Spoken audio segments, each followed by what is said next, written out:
Hey y'all, just wanted to give you a quick little recap from running this week. I did my 30-minute runs. I did one on Tuesday and one on Thursday.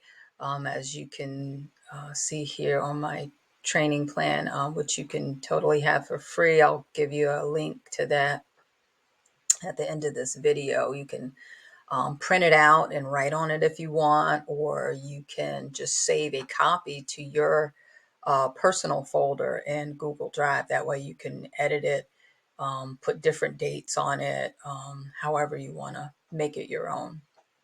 But I did that, and yesterday was my long run, which was 17 miles. That's why you see it highlighted here in yellow. And that was a tough one. That was the longest run that I've done on this particular training schedule for the marathon that's coming up in May.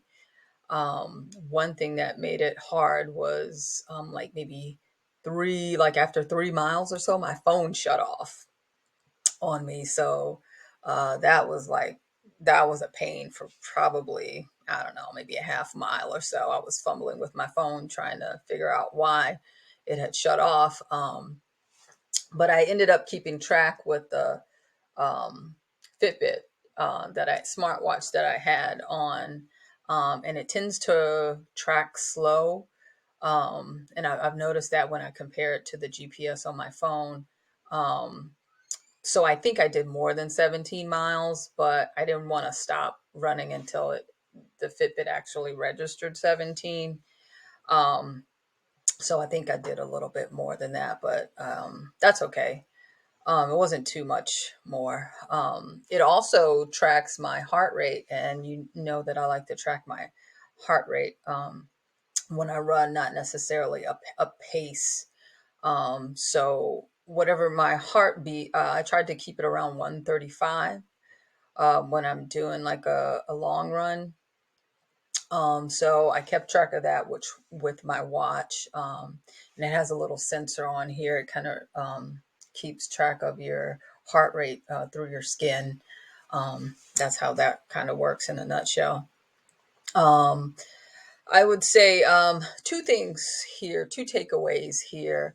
One, when I'm running really long distances, I try to kind of fake myself out mentally when I start my run. And what I mean by that is I don't, tell myself, okay, you're going to run 17 miles right now. I don't do that.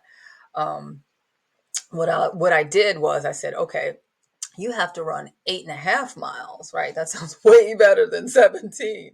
So what I do, I don't run around in a circle over and over, um, um, because it's kind of boring to me. Plus, if I run around in a circle, like I can more easily stop if I feel tired. So what I do is I run out away from where I started, halfway. That way, when I'm at the halfway point, I have no other choice but to run back. As opposed to if I was running on a track, I could just run around, until I get to my car again or something and then leave. But, this way I'm like halfway, I'm 8.5, miles away from where I started. So I have to, come back now. So that's what I did. I said, okay, I'm going to go 8.5 miles. And when I got to the 8.5 mile point, I said, yay, I'm done. All I have to do now is run back home. So that's what I did. So that's one takeaway. The other takeaway is when you're running long distances, if you chafe like me, you're going to want to put some type of lubricant there on any area that you find that you chafe in.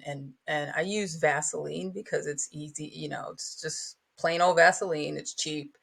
There are lots of other brands. One brand is called Glide, that I can think of off the top of my head. But like for me, underneath my armpits, where my bra, the edge of my bra, where that kind of goes around my skin, I tend to chafe there.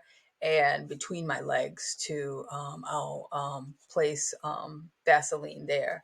And so not a good feeling if you don't put anything there and you're running really long. You will find out in the shower. So get that Vaseline. So until next time.